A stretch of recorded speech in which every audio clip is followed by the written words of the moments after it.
શ્રીમદ ભગવદ્ ગીતાના 11મા અધ્યાયના 32મા શ્લોકમાં જ્યારે ભગવાન શ્રી કૃષ્ણ અર્જુનને એવું કહે છે કે કાલો અસ્મિ લોકક્ષય, બધાનો સર્વનાશ કરવાવાળો મહાકાળ હું છું, એ વિકરાળ સમય હું છું, હું જ સંહાર છું, આવું કશુંક જ્યારે કહેતા હોય છે ત્યારે શું કહેવા માંગે છે? એની તસવીરો આજે વેનેઝુએલાથી સામે આવી છે. કરીશું એની વાત. નમસ્કાર, આપની સાથે હું દેવાંશી.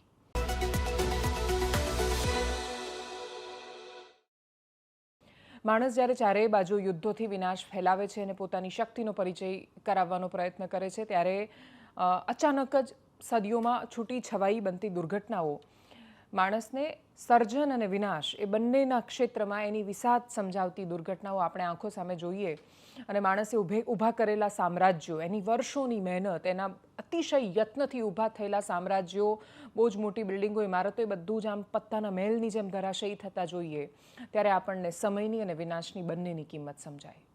શું થઈ શકે જ્યારે ઉપરથી શાંત દેખાતી પૃથ્વી નીચેથી સાવ હલેલી હોય? શું થઈ શકે કે આપણે ધારીએ છીએ કે ઉપરથી બધું આપણને એવું જ લાગે છે કે આપણે બધું ઉલેચી જ લઈશું, બધું સરસ જ થવાનું છે, પણ સ્થિતિઓ સાનુકૂળ ન હોય અને પછી પૃથ્વીના પેટાળમાં ધધકતો લાવા એ ટેક્ટોનિક પ્લેટને એવી રીતે અથડાવે ને એવી રીતે બધું ક્રેશ થાય કે આપણે કલ્પના ન કરી હોય એવો સંહાર જોઈએ. વેનેઝુએલામાં એવો ભૂકંપ આવ્યો જેની કોઈએ કલ્પના નહોતી કરી, પણ આ ભૂકંપ માત્ર વેનેઝુએલામાં નથી આવ્યો. શું થયું એની વિસ્તારથી વાત કરીશું. પૃથ્વી પર માત્ર 24 કલાકમાં, છેલ્લા 24 કલાકમાં 4 મોટા ભૂકંપ આવ્યા છે. શરૂઆત ક્યાંથી થઈ? કેલિફોર્નિયાની રેડવુડ વેલીમાંથી થઈ, જ્યાં 5.6ની તીવ્રતા એ મેગ્નિટ્યુડ સાથે એક આંચકો આવ્યો. કેલિફોર્નિયાના ભૂકંપના બરાબર 7 કલાક પછી દક્ષિણ અમેરિકાના વેનેઝુએલામાં એક પ્રચંડ ધરતીકંપની શરૂઆત થઈ. વેનેઝુએલામાં સૌથી પહેલો શક્તિશાળી આંચકો એ 7.2 મેગ્નિટ્યુડની તીવ્રતાનો, એટલે કે બહુ જ ભયાનક આંચકો હતો. પહેલો આંચકો થયો, લોકો પોતાને સંભાળે, કશુંક સમજે, એમને કંઈ ખબર પણ પડે કે ભૂકંપ આવ્યો છે અને બધું ધ્વસ્ત થઈ રહ્યું છે, એ હલી પણ શકે એની પહેલાં માત્ર 39 સેકન્ડ બીજો મોટો આંચકો આવ્યો. બીજો ધરતીકંપ પહેલાં કરતાં પણ વધારે વિનાશક હતો. એનો મેગ્નિટ્યુડ 7.5ની તીવ્રતાનો હતો. વૈજ્ઞાનિક ભાષામાં આને ડબલેટ અર્થક્વેક કહેવાય, કે જેમાં કેરેબિયન અને સાઉથ અમેરિકન ટેક્ટોનિક પ્લેટ, બે અલગ અલગ ટેક્ટોનિક પ્લેટ છે, એ વચ્ચેનો તણાવ થયો અને માત્ર 39 સેકન્ડની અંદર 2 ફોલ્ટ લાઇન તૂટી ગઈ. વેનેઝુએલાના જોડિયા ભૂકંપની માંડ 25 મિનિટ થઈ હતી અને જાપાનના ફુજી દરિયાકાંઠે 6.9ની તીવ્રતાનો દરિયાઈ ભૂકંપ આવ્યો. વેનેઝુએલાના ભૂકંપનું મુખ્ય કેન્દ્ર ઉત્તર મધ્ય દરિયાકાંઠાનું મોરોન અને યારાકુઈ પ્રદેશની નજીક હતું. દરિયાકાંઠાના લાગવાયરા વિસ્તારને સત્તાવાર રીતે ડિઝાસ્ટર ઝોન જાહેર કરાયો છે, જ્યાં એક સાથે ડઝનબંધ ઇમારતો જમીનદોસ્ત થઈ ગઈ છે. તમે જેટલા વિડીયોઝ જોઈ રહ્યા છો મોટાભાગે આ વિસ્તારોના છે. રાજધાની કરાકસના અલ્તામીરા અને લોસ પોલોસ ગ્રાન્ડેસ જેવા પોશ વિસ્તારમાં બહુમાળી ઇમારતો હતી. કરોડો રૂપિયાના બિલ્ડિંગ્સના એપાર્ટમેન્ટ, જેમાં માણસ ઊભો રહીને પોતાને એવું, એ જ્યારે બાલ્કનીમાં ઊભા હશે ત્યારે માણસો પોતાને ઈશ્વર સમજતા હશે, એ બધી જ ઇમારતો ધ્વસ્ત થઈ ગઈ. વેનેઝુએલા સરકારે દેશમાં કટોકટી જાહેર કરી દીધી છે. મુખ્ય એરપોર્ટ, મેટ્રો સેવા એ બધું જ સુરક્ષાના કારણે તાત્કાલિક બંધ કરી દેવાયું છે. અત્યાર સુધીમાં ઓફિશિયલી જેના મૃતદેહ મળી આવ્યા હોય ને દેખાયા હોય એવા ઓફિશિયલી રાષ્ટ્રપતિએ જે કહ્યું એ પ્રમાણે 164 લોકોના મૃત્યુ થઈ ગયા છે. 971થી વધુ લોકો ઇજાગ્રસ્ત હોવાની પુષ્ટિ થઈ ગઈ છે. એ આંકડો સામે નથી જે કાટમાળ નીચે દટાયેલો હશે. કાટમાળ નીચે દબાયેલા લોકોના કારણે મૃત્યુમાં અંક હજુ ઘણો ઉપર જવાની આશંકા યુએસજીએસ, યુનાઇટેડ સ્ટેટ્સનું એક ડિપાર્ટમેન્ટ છે, એના દ્વારા વ્યક્ત કરવામાં આવી છે. કેટલાક રિપોર્ટ એવું કહી રહ્યા છે કે 10,000થી લઈને 1 લાખ મૃત્યુની આશંકા છે. મુખ્ય ભૂકંપ બાદ 20થી વધુ આફ્ટર શોક આવ્યો, એટલે ભૂકંપ આવે એના થોડા ખાસા સમય સુધી ધરતી ધ્રુજતી રહે છે. 20થી વધારે આફ્ટર શોક આવ્યા છે. લોકોમાં ફફડાટ ફેલાયેલો છે. હજારો માણસ એવા છે કે જે ખુલ્લા આકાશની નીચે સાવ બેઘર ને વેરાન વેનેઝુએલાને જોઈને ત્યાં સમય વિતાવી રહ્યા છે. સેનાની સાથે યુનાઇટેડ નેશન્સ, અમેરિકા, સ્પેન અને ફ્રાન્સ જેવા દેશો ખાસ સ્નીફર ડોગ્સની સાથે ટીમ યુદ્ધના ધોરણે રેસ્ક્યુ ઓપરેશન ચલાવી રહી છે. કેટલાય માણસો એવા હશે કે જે સાવ સુધબુધ ગુમાવી બેઠેલા હશે. એમને એ પણ નહીં ખબર હોય કે કોણ હતું, કોણ નહીં, ક્યાં ગયું, ક્યાં નહીં, કશું જ ખબર નથી. જેટલી ઊંચી ઇમારતો એટલો જ ભયાનક એનો કાટમાળ. જેટલા ઉપર રહેતા હોવ એટલા ખરાબ રીતે તમે નીચે પછડાવો. અને આ કોઈ પણ, એટલે તમે એ વેનેઝુએલાના કેપિટલની તમે એ તસવીરો જુઓ, એકદમ પોશ વિસ્તારની બનેલી બિલ્ડિંગ, અને ત્યાં છે કે એકદમ ઉપર રહેતો માણસ, એ જ્યાં ત્યાં હશે ત્યારે એને એવું જ લાગતું હશે ને કે આ દુનિયામાં એણે એ કેટલા અશક્યોને શક્ય કરીને ત્યાં પહોંચ્યો હશે, એણે કેટલી મહેનત કરી હશે ત્યાં પહોંચવા માટે, અને ત્યાં પહોંચ્યા પછી એને આમ સાર્થકતા લાગતી હશે કે એણે જીવનમાં બધું જ પામી લીધું છે, મેળવી લીધું છે, અને પછી અચાનક એક નાનો ઝાટકો, કેમ એટલે આ પૃથ્વીની વિશાળતાના સંદર્ભમાં જોઈએ તો એ ટેક્ટોનિક પ્લેટનું તો આમ સહેજ તિરાડ તૂટી ગઈ, એમ સાઈડ પરથી એ તૂટીને ત્યાં આથડાઈ હતી તો પેલી જે સામેવાળી હતી એ તૂટી ગઈ ને આમ તિરાડ પડીને 39 સેકન્ડમાં 2 ઝાટકા આવ્યા. એટલે પૃથ્વીની વિશાળતાના સંદર્ભમાં એને તો ખબર નથી પડી કે શું થયું એ. અને માણસ જાત માટે એણે ઊભું કરેલું આખું સામ્રાજ્ય ગણતરીની સેકન્ડોમાં જ પળભરમાં ધ્વસ્ત થઈ ગયું. આ વિરોધાભાસની વચ્ચે પણ થોડા સમયમાં બેઠો થશે માણસને, બધું ખંખેરીને ઊભો થશે ત્યારે એક પાછો 15-20 વર્ષ પછી પોતાને ફરીથી ઈશ્વર માનવા માંડશે અને એને એવું લાગશે કે હું ધારું એ કરી શકું છું. એટલે યુદ્ધો કરતા માણસો, માનવજાતનો વિચાર ન કરી શકતા માણસો, પૃથ્વીનો વિચાર ન કરતા માણસો અને પોતાને અતિશય મોટા અને મહાન સમજતા માણસો માટે આ પ્રકારની ઘટનાઓ એ આપણને જેટલી કરુણા અને પીડા આપે છે એની સાથે આપણને અનુભૂતિ પણ કરાવે છે કે આપણે સાચે પળભર માટે છીએ. એક ક્ષણ બધું જ છીનવીને બધું ખતમ કરીને જતું રહે છે અને છતાંય એ તાકાત બતાવે છે કે આપણે બહુ સરસ રીતે, એટલે હું જે નાનપણથી સાંભળતી આવી છું એ કે મનુષ્ય યત્ન ને ઈશ્વર કૃપા, આ બંને ભેગા થાય તો આપણે કચ્છને બેઠા થતાં જોયું છે, પણ કચ્છને જેણે પડતા જોયું એણે પણ જોયું છે કે એ કેવી પારાવાર પીડામાંથી, સાવ રાખમાંથી ફિનિક્સ પક્ષીની જેમ બેઠું થયું છે. અને એટલે જ કચ્છની ખુમારી આજે પણ એટલે કહેવાય છે કેમ કે એ તો સાવ ખતમ થઈ ગયું હતું ને બેઠું થયું ને પછી એવું બેઠું થયું કે પાછું વળીને ક્યાંય નથી જોયું. તો દુનિયામાં આ બધી જ મુસીબતોનો સામનો કરી રહેલા માણસો એ આ સ્થિતિનો સામનો કરી શકે એવી ઈશ્વર એમને હિંમત આપે અને બધા જ યત્નથી, પ્રયત્નોથી બેઠા થાય અને બેઠા થયા પછી ફરી દોડવા માંડે, પણ એ ભૂલ્યા વગર કે એક ક્ષણમાં બધું ગુમાવી શકાય છે. દુનિયાના બહુ જ બધા નગરો, દેશ એવા છે કે જે આ સ્થિતિઓ માટે તૈયાર હોય છે. જાપાન ભૂકંપ માટે હંમેશા 24/7 રેડી હોય છે. ગમે ત્યારે એને ખબર છે ગમે ત્યારે ભૂકંપ આવશે ને અમારી આ સ્થિતિ થશે. કેલિફોર્નિયામાં આની પહેલાં જ્યારે આંચકો આવ્યો ત્યારે મૃત્યુઆંક 2-3ની આસપાસ હતો. એટલે ખતરનાક તીવ્રતાના, એટલે 7, 8, 9 જેવી તીવ્રતાના ભૂકંપો આ દુનિયાએ જોઈ લીધા છે. અને એટલા મોટા ભૂકંપ આવે અને એના પછી પણ મૃત્યુઆંક જ્યારે 2 કે 3 જ હોય ત્યારે સમજવાનું કે એ દેશો કેટલા તૈયાર છે આ પરિસ્થિતિઓ માટે. ત્યાં દર બીજા દિવસે એમના માટે રૂટીન નથી ભૂકંપ, એટલે દર બીજા દિવસે ભૂકંપ નથી જ આવતા, પણ એ દેશો તૈયાર હોય છે કેમ કે એમને ખબર છે કે આપણે ગમે તેટલું બનાવીએ, કુદરતની સામે આપણે લાચાર છીએ ને એટલે જ આપણે કુદરત સામે તૈયાર રહેવાનું છે. એટલે કુદરત સામે માણસ તૈયાર રહે તો એ બધું ધ્વસ્ત થતાં બચાવી શકે છે. આ જ દુનિયામાં, આ જ વિશ્વમાં આટલી જ મોટી તીવ્રતાના ભૂકંપો સામે બચતા શહેરો, નગરો, વ્યવસ્થાઓ, રાષ્ટ્રોને આપણે જોઈ રહ્યા છીએ.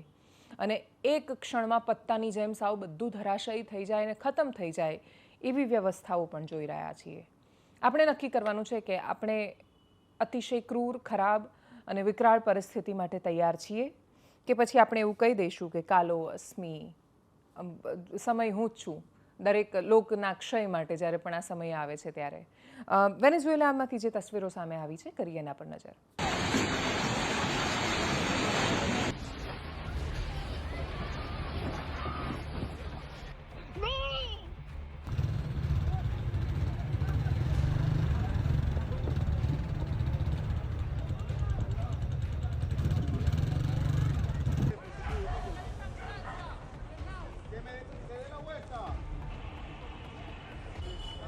Mira el edificio mío, vos. અને છેલ્લે વાત ગુજરાતના ગીરમાંથી આવેલા 2 સમાચાર પર. તમે કલ્પના કરો કે એક દાદા પોતાના 5 વર્ષના બાળક સાથે દૂધ આપવા માટે સામાન્ય સંજોગોમાં જેમ જતા હોય એમ જઈ રહ્યા છે. અચાનક જ અંધારામાંથી સિંહણ ત્રાટકે બાળકને લઈને જાય ને પછી બાળક ગાયબ થઈ જાય. આવું થયું ખાંભાના ચતુરી ગામમાં. ચતુરી ગામમાં એક દાદા પોતાના 5 વર્ષના બાળકને બાઇક પર આગળ બેસાડીને એમના નિત્યક્રમ પ્રમાણે દૂધ આપવા માટે જઈ રહ્યા હતા. અંધારામાંથી સિંહણ ત્રાટકી બાળકને લઈને ગઈ. બૂમાબૂમ થઈ, ગામના લોકો એકસાથે ભેગા થયા. એકઠા થઈને સિંહણના મોઢામાંથી બાળકને છોડાવવાનો પ્રયત્ન કર્યો, પણ સિંહણના મોઢામાં ગયેલું માનવ બચ્ચું એમ સરળતાથી તો પાછું આવવાનું નહોતું. 1 કિલોમીટર દૂર એનો મૃતદેહ મળી આવ્યો. માણસ અને સિંહ વચ્ચે બધું જ સારું નથી. આ છેલ્લા 1 અઠવાડિયાની આ લગભગ 3જી કે 4થી દુર્ઘટના આ રીતે આ ચર્ચામાં અને પ્રકાશમાં આવી છે.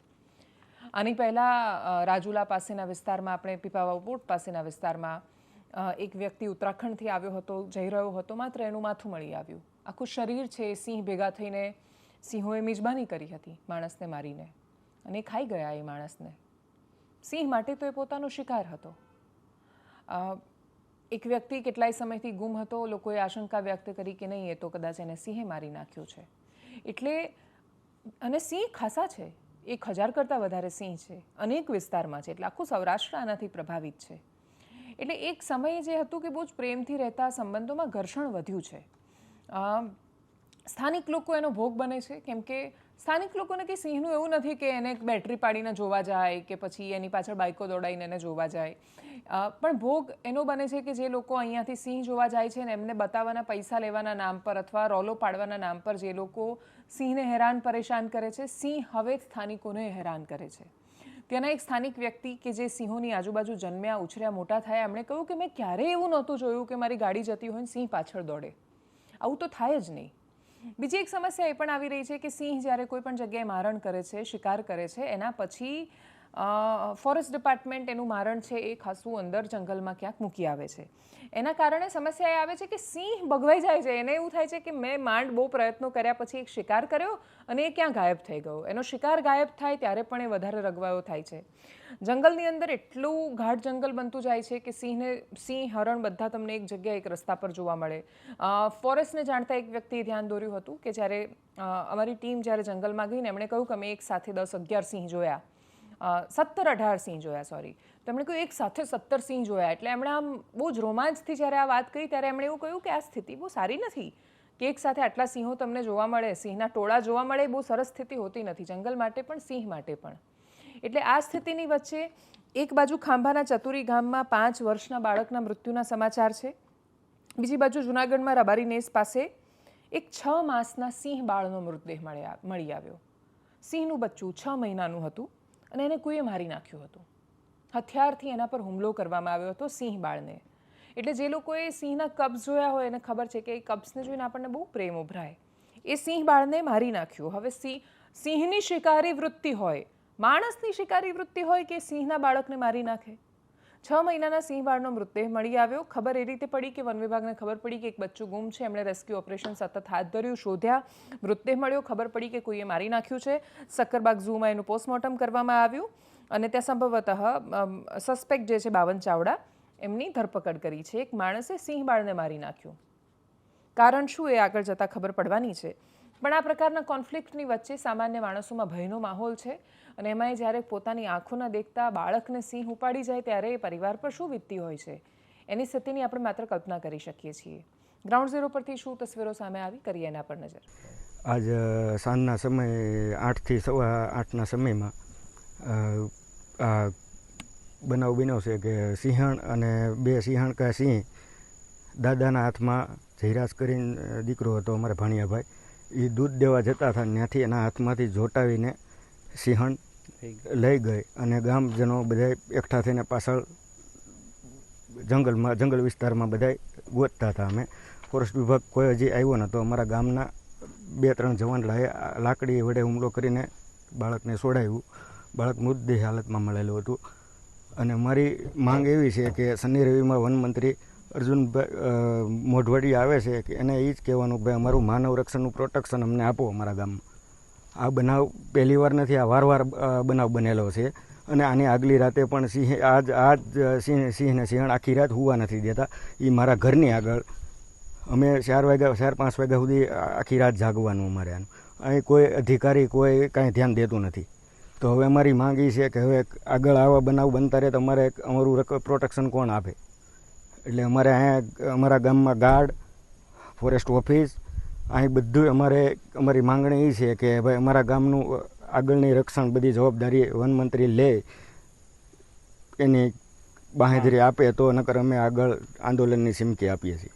આજરોજ તુલસીશ્યામ રેન્જ અંદર આવતી ચતુરી રેવન્યુ વિસ્તારમાં સિંહ દ્વારા માનવ મૃત્યુ થવાની ઘટના બનવા પામેલ છે. જેમાં એક 5 વર્ષના બાળકને સિંહ દ્વારા ઉપાડી ગયેલ હતા. તો વન વિભાગને જાણ થતાં તુરત જ વન વિભાગનો સ્ટાફ જે સ્થળ પર હાજર હતો અને બને તેટલી વહેલી તકે મૃતદેહ જે કબજે કરવામાં આવેલો હતો અને તેને પોસ્ટમોર્ટમ અર્થે ખાંભા હોસ્પિટલ ખાતે લઈ જવામાં આવેલું હતું. ત્યારબાદ જે વન્ય પ્રાણી દ્વારા મૃત્યુ પામેલ હતું તે વન્ય પ્રાણીને પકડવા માટેની કામગીરી છે હાથ ધરવામાં આવેલ હતી અને અત્યારે એક સિંહણ જે છે એ નજીકના વિસ્તારમાં હતી, તેને અત્યારે એક્યુલાઇઝ દ્વારા પકડી પાડવામાં આવેલી છે અને હાલ ઓપરેશન ચાલુ છે. કેટલા વન્ય પ્રાણીઓ પકડવામાં આવશે સર? હાલ અત્યારે સ્થળ ઉપર 2 વન્ય પ્રાણીઓ હતા, એમાંથી એકનું રેસ્ક્યુ થઈ ચૂકેલું છે અને અન્યનું રેસ્ક્યુ ચાલુ છે. એનાલિસિસમાં અત્યારે બસ આટલું જ. જો આપ અમને યુટ્યુબ પર જોઈ રહ્યા છો તો સબસ્ક્રાઇબ કરો, ફેસબુક પર જોઈ રહ્યા છો તો ફોલો કરો, વિડીયોને શેર કરો. નમસ્કાર.